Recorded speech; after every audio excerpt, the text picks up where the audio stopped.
Joe knows taxes. Joe knows the market. Joe knows Social Security. Joe knows income planning. Joe knows pickleball? No. This is Joe Knows Retirement. Welcome to Joe Knows Retirement for another episode here, and we've got a good one today. We've got the question of, will you pay higher taxes in retirement? We get this question a lot, so much I actually wrote an article that got featured in Kiplinger on this topic in itself. So we're going to really break down that article and talk about it more in depth. If you'd also like to read that article, obviously you can just go to Kiplinger, type in my name, and you'll see all the articles that I've written there.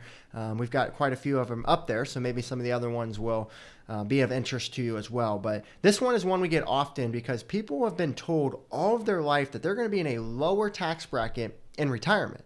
And the question that we answer, how we answer that question is, well, maybe not.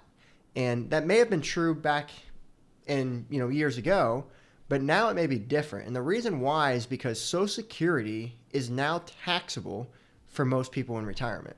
The other reason why is because most people have all this money saved up in tax-deferred vehicles that when you take out from that 401k, that IRA, what happens? You've got to pay taxes. And so what we're seeing with people who have been a diligent saver all their working years, when they get to retirement, they're having to take out large investment withdrawals, and they're going to have to take out Social Security, which leads to the Social Security being nearly fully taxable, and them RMDs forcing their brackets up higher, and it can be significant, especially the more money that you save. So we're going to break that down with you. And then the other thought here is, will you pay higher tax in retirement? Well, it comes down to what are tax rates going to be. So even if you expect your income to be lower in retirement than it was during your working years, you may still find yourself paying a higher tax rate because right now, as I always say, tax rates are on sale right now.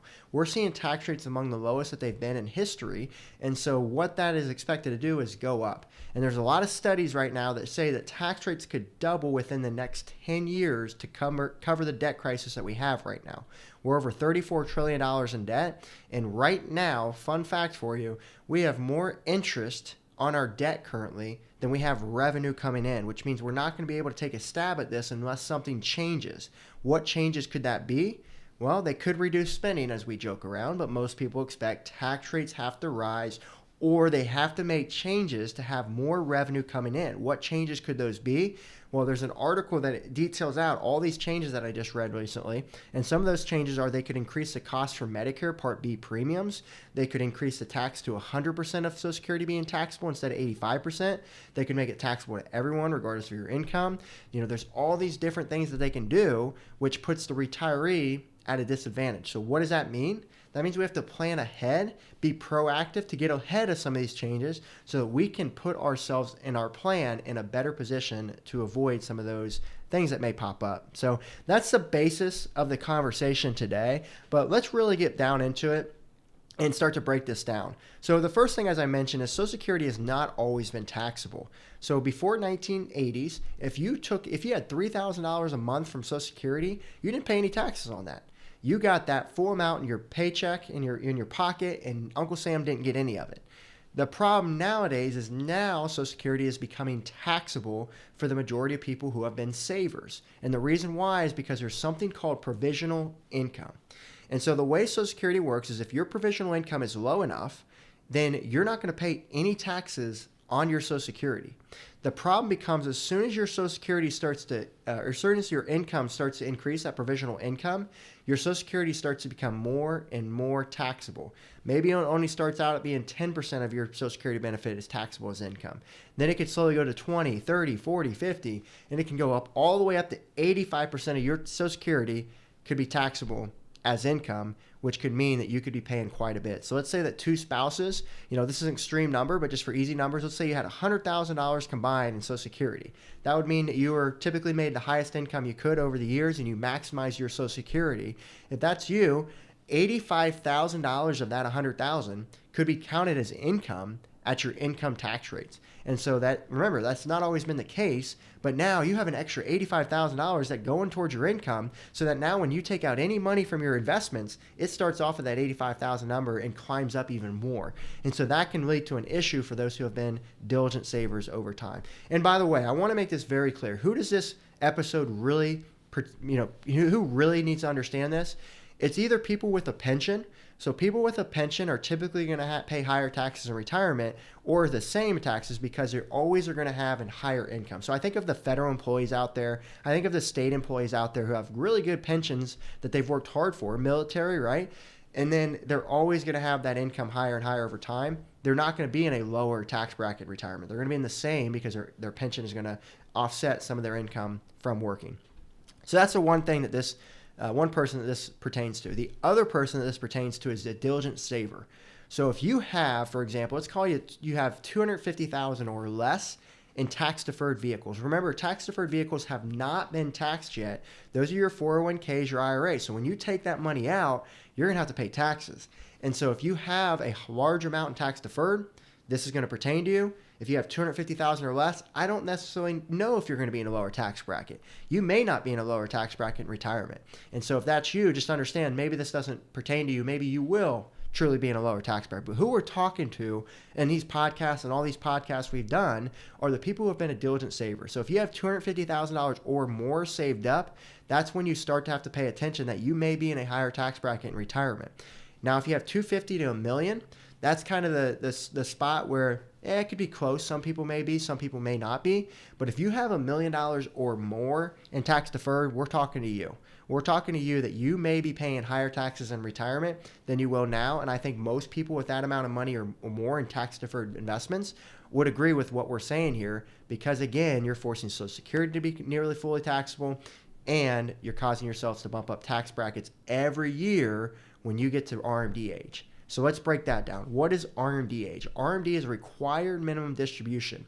So when you turn either 73 or 75, the government forces you to take out money from those tax-deferred investments. And I'll joke about it, but is it ever a good thing when the government forces us to do something? And so typically it's not. And so if that's the case, then we need a plan for these RMDs, right? But if your RMD, let's say you have $1 million, at age 73, you're going to be required to take out about 4% from that investment. So you're going to be required to take out $40,000 that year, plus your Social Security. What tax bracket is that going to put you in? How much of your Social Security is going to be taxable? And by the way, remember, RMDs go up every single year ongoing. So it may be $40,000 in year one, but by the time you're 90, you're going to have to take out about 8 or 9% from that investment.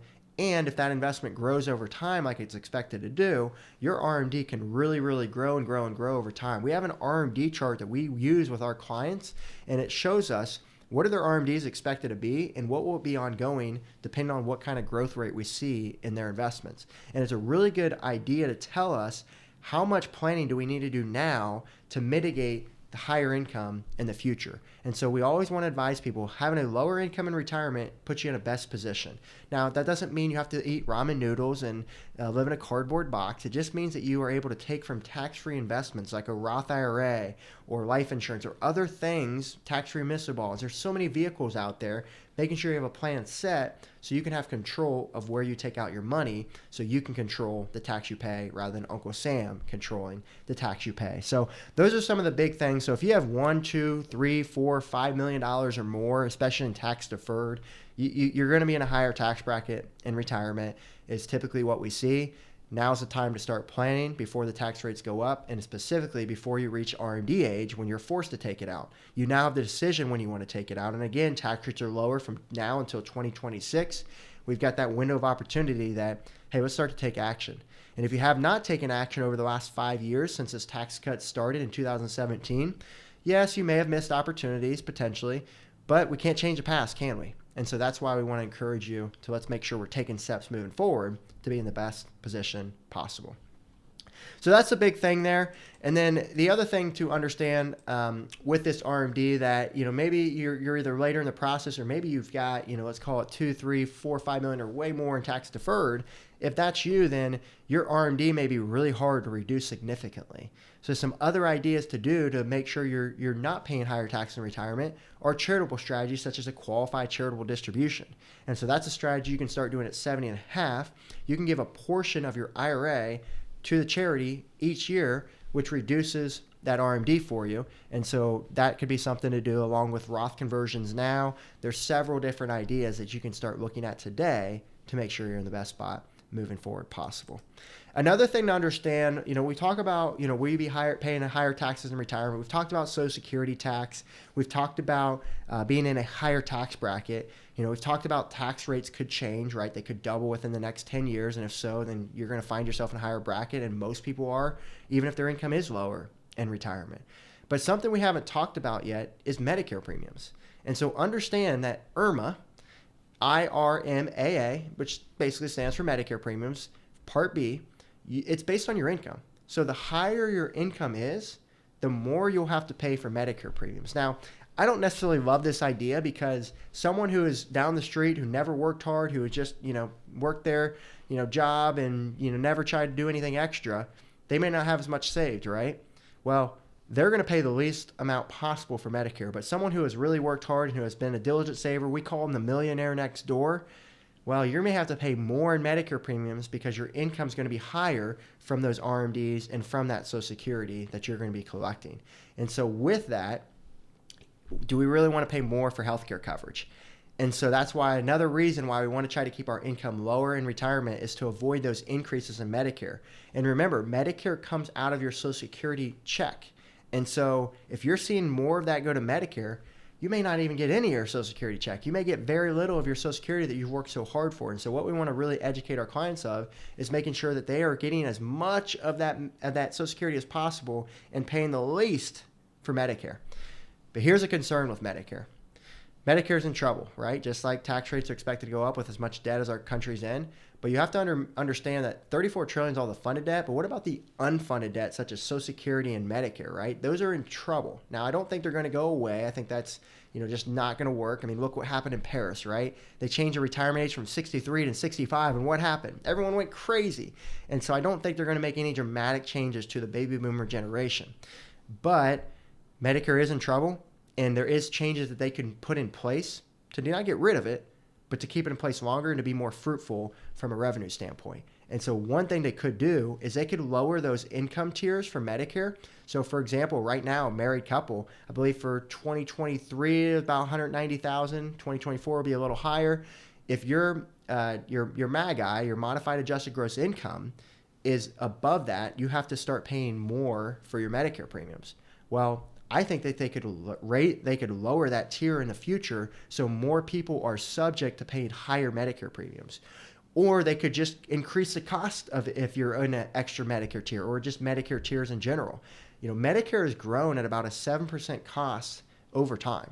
And obviously that's the case because more people are living longer, but they're not necessarily living healthier. So what does that mean to healthcare costs? So these are all things that we need to make sure we have in place and understanding what our tax situation is going to look at moving forward. And again, if you're a believer that tax rates are going to go up in the future, you're probably going to be paying higher taxes in retirement. So again, the time is now when we have to start planning, looking to move some money to tax-free vehicles like I talked about, especially the Roth. And we often get the question too, is should I do a Roth conversion? Should I contribute to a Roth IRA? And we often get that question from two groups of people who are retired, people who still may be working. If you're retired, it's probably a really good chance that a Roth conversion can make sense for you depending on your age and your situation and how much you have saved. But the reason why is because your income is expected to be that moving forward. It's never going to be lower typically. It could only be higher. Now, if you're in that sweet spot of like between 60 and 70, maybe you haven't turned on Social Security, even more of a reason to do some conversions and things like that because you're taking advantage of lower tax brackets without Social Security bumping it up and without having to worry about paying those taxes on that Social Security. And so we've seen clients actually do that. They'll actually wait to take Social Security till full retirement age or 70, and then they'll get to work within those years to really do some damage to that tax deferred and moving those over to tax free. And so that could be a consideration to help you not pay higher taxes in retirement. And so if you are still working, though, you still may have a higher income. And again, what do most people tell you? Well, you've got a high income now when you're working, but when you retire, your income goes away. Well, I think we've proven that false, that that's not always the case, because you still have to pay taxes on your investment withdrawals and also on your Social Security. But if you're still working, you still may have opportunities to do Roth conversions. And the reason why is because the brackets are so wide right now. For example, you could be in the 22% bracket and making really good income, but the 22 and 24% bracket, the 24% bracket nearly goes up all the way to $400,000. That is quite a bit to convert up to that point. Not everyone makes that kind of income, even with a joint couple. So that could still leave you a few $100,000, couple $100,000, $100,000 to convert, even if you're still working at probably a really relatively low rate of 22 or 24%. And so in my mind, again, not everyone has a different situation, but understand how that Social Security tax torpedo works. So the Social Security tax torpedo is referenced, and what it means is that's when your Social Security starts to become taxable. So we've got a calculator that can show you this, but basically if your income is low enough, your provisional income that calculates to see if your Social Security is taxable or not, you won't pay any tax on that Social Security. But as soon as your income starts to creep up, you start to hit something called the Social Security tax torpedo. And when the Social Security tax torpedo is at its finest is when you start to force Social Security to become 85% taxable. And so we just had a client that we were able to show them that if they took out an additional $10,000 from their IRA that year, they would have to pay nearly a 40 to 50% tax rate on that $10,000 extra dollars they would take out. And the reason why is because not only did they force themselves in a higher bracket, but they also forced Social Security to now be fully, that 85% of it become taxable. And so when they took out that $10,000, they would only get $5,000. Uncle Sam would get the other half. And so for them, I don't know if it made sense to take it out in that standpoint, right? And so they didn't pay a 40 to 50% on everything, but on that next dollar, they would have had to pay 40% on it. So that's what we really have to be careful of and understand. My point is that when Social Security starts to become taxable, you may only be in the 12% federal tax bracket, but now you're starting to force Social Security tax to come in every dollar extra you take, which means you could be paying up to 18% or 27% extra in taxes just by adding the Social Security to it. Because remember, Social Security does not have to be taxable if we can keep the income low enough. So the thinking there is obviously you're going to hit the 12% bracket pretty quickly. And so you may be paying higher taxes in the future, even if your income is much lower because of that Social Security tax that I've been talking about. And so that's what we really, really want to look at. And if you can only pay it, if we can pay it at 22 or 24% now, even while you're working, hey, I don't know about you, but 22 or 24 is lower than 28 or 40 or 50, right? And so those are some of the reasons why it could still make sense to do Roth conversions while you're working. Now, again, if you have $1 million or more, or even $3 to $5 million or more, like I mentioned earlier, you're probably going to have to get moving on this a little quicker than most. And you may just have to do it while you're working because, again, tax rates are lower, but you just don't have as much time before RMD age to really do some big Roth conversions over time. And again, we only typically recommend people convert so much per year, depending on their situation, because we don't want to make sure they don't bump up tax brackets, tremendously there. But I will tell you a story. We were working with a guy, and he had more in tax deferred. He had about $9 million in tax deferred. And the thought process with his situation was a little different, than most people out there, obviously, because he had more saved up. He's in the top 1% in the entire country in net worth. Now, for him, though, the thought process was maybe we should actually look at converting about half of this over the next 5 years. And the reason why we came to that consensus is because we wanted tax diversification. We didn't want to just have all of his money in tax deferred like it was currently, knowing how severe tax rates can be moving forward. And for his situation, he's going to have to worry about estate taxes eventually, especially if they lower that tier. And so we didn't want to see 40% of his wealth going to the government. And so doing the Roth conversions now allows him to pay the taxes now while it's in his estate, so that when he passes it to the next generation, those taxes have already been paid. That extra net worth won't be there, right? So the next generation won't have to pay taxes, and they won't have to pay federal taxes, and they won't have to pay estate taxes for a net worth that high. So a little more of an advanced situation, but the big reason why we look to do about half over the next 5 years is we bumped him up to the 32 and 35 and 37% bracket for a few of those years. But the thinking is I don't think we'll ever see a lower tax bracket than those in the future. And if that still only leaves him about $5 million in his tax deferred, that will allow us to take out all of that over the next 20, 30 years at hopefully some of the lower rates that would be lower or the same as 32, 35, 37. So getting pretty advanced there, but just wanted to close us out on more of an advanced situation there to make sure we're talking to all folks who listen to our podcast there. So with that being said, the biggest advice I can give you is start acting now. Be proactive, not reactive. Use the tax code to your advantage. Do not trust the IRS is going to lower taxes for you in the future.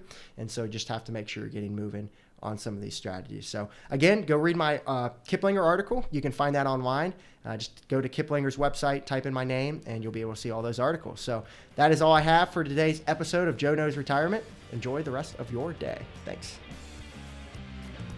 Since we do not know your specific situation, none of this information can serve as tax, legal, insurance, or financial advice and may be outdated or inaccurate.